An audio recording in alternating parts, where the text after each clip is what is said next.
Welcome back. Money, you can't get enough. Boom, boom. Covering this as a nuclear standoff. That's the surface layer. This war is about who controls the price of oil, in whose currency, and who gets to sanction whom for stepping out of line. Since 1974, one deal wired the entire global economy. Kissinger and Saudi Arabia. No formal treaty, just an understanding. Oil gets priced in dollars. Full stop. Every country on earth that needs energy must first acquire dollars to buy it. That permanent structural demand for dollars funds the US deficit, underwrites US military supremacy, and lets Washington sanction any country it wants by cutting them off the dollar rates. One handshake, 50 years of financial dominance. That system has been eroding for a decade too. 1973, Arab nations cut oil supply to punish America for backing Israel.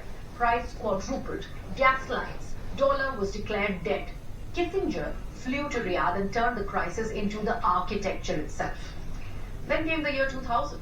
Saddam Hussein switched Iraqi oil sales to euros, called it sovereignty.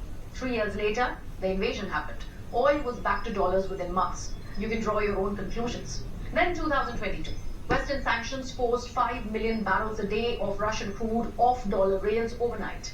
Russia now settles 67% of its oil in yuan. India pays for Russian crude in dirhams. Saudi Arabia let that 1974 framework expire quietly in June 2024 without renewal. The plumbing of a non-dollar oil market wasn't being planned. It was being built. Then Iran blew the door off. When the US and Israel struck Iran on February 28, Iran didn't just close the strait militarily. It monetized it. Chinese tankers allowed through. Payment condition, yuan only. $2 million per voyage. Cleared through CIPS. China's payment system. No SWIFT, no New York bank, no American oversight. Iran has exported 11.7 million barrels to China since war began. All in yuan. Settled through infrastructure America cannot freeze, cannot monitor, cannot shut down. The US naval blockade is the counter move. Cut off Iranian ports. Starve the war machine of oil revenue.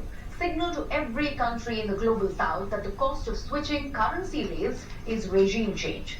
Venezuela was doing the same thing, selling oil outside the dollar in yuan. Trump took out Venezuela and Iran within weeks of each other. This is not a coincidence. But the move came too late. The infrastructure...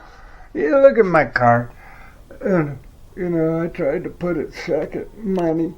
Do it yourself. Make a YouTube channel. Throw in a dog or two.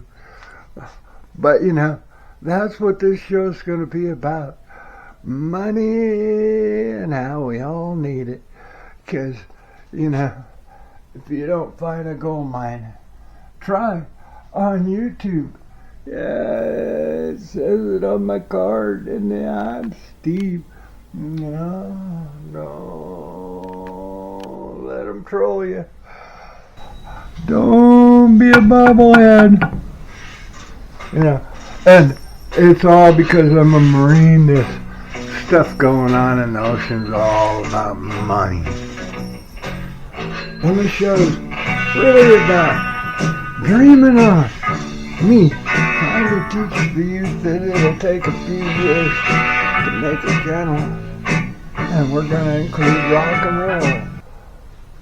Get your hands off of my stash. Boom, boom. Iran on February 28, Iran didn't just close the strait militarily. It monetized it. Chinese tankers allowed